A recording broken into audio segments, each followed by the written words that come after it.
tuko katika neema kubwa ambayo wenzetu waliweza kuitamani neema kama hii mwaka jana, na wakaahidi kutoka ahadi kwa Mwenyezi Mungu Subhanahu wa Ta'ala kwamba mwezi huu utakapofika mwakani insha Allahu Ta'ala, wao watakuwa ni katika wale ambao watakuwa ni wenye kumwahidisha Mwenyezi Mungu na kuutukuza mwezi kama huu.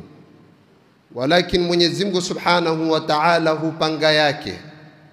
Kuna walioahidi kufika mwaka huu wakaondoka wakatangulia darul akhirah, hivi wako makaburini, na hali ya kuwa wao nia zao zilikuwa ni mzuri, wametiania kwamba wataudiriki mwaka huu waweze kusoma Qur'ani ndani yake, kutoa sadaka, kufunga na kufanya mazuri.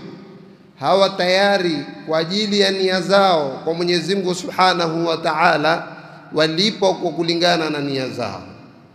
Kuna ambao walioahidi kwa Mwenyezi Mungu na wakatamani kufika siku kama ya leo ama siku kama za leo za Ramadhan waweze kufunga, lakini hivi ninavyozungumza wako ICU, wako ICU, yani wasaidiwa pumzi.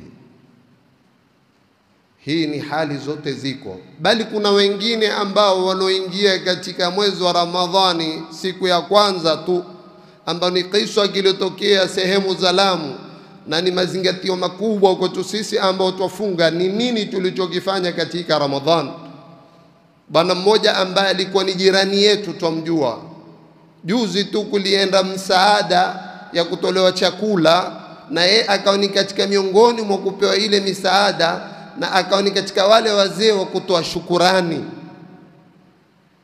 Akainuka akatoa shukurani, akasema mimi kila mwaka sipati chakula kama hichi, lakini alhamdulillah namshukuru Mwenyezi Mungu kwamba nimepata chakula kama hichi, kwa kauli yake. Baada ya hapo akazungumza maneno, kumbe malaika wamcheka, na Mwenyezi Mungu amwambia umri wako ushakoma. Akasema inshallah naomba na mwakani vile vile mutuetee. Baada ya kutoka pale mpaka kufika nyumbani kwake akasikia vibaya, ikawa ndio mwisho wake. Hata kile kigunia ile futari hakuweza kuila kwa sababu wakati wake umeisha. Tufikirieni ndugu zangu Waislamu, usione kwamba wewe uko Ramadhani ya 4 basi ndio umepata nafasi ya kuutamaliza. Fanya ile siku ambayo ulionao ufanye mazuri, ili uweze kukufaa siku kama ile ukaenda kwa Mwenyezi Mungu Subhanahu wa Ta'ala ikutokee ushahidi. Ndugu zangu Waislamu, umri wetu ni mfupi, na zama ambazo alozitaja Mtume sallallahu alaihi wasallam kwamba ni akhiru zaman, vifo vya ghafla ni wakati huu tulionao. Kitu kikubwa tunaotakikana tukifanye ni a'malu salihah, ni zile amali njema ambazo tutakwenda kujivunia nazo mbele ya Mola Subhanahu wa Ta'ala.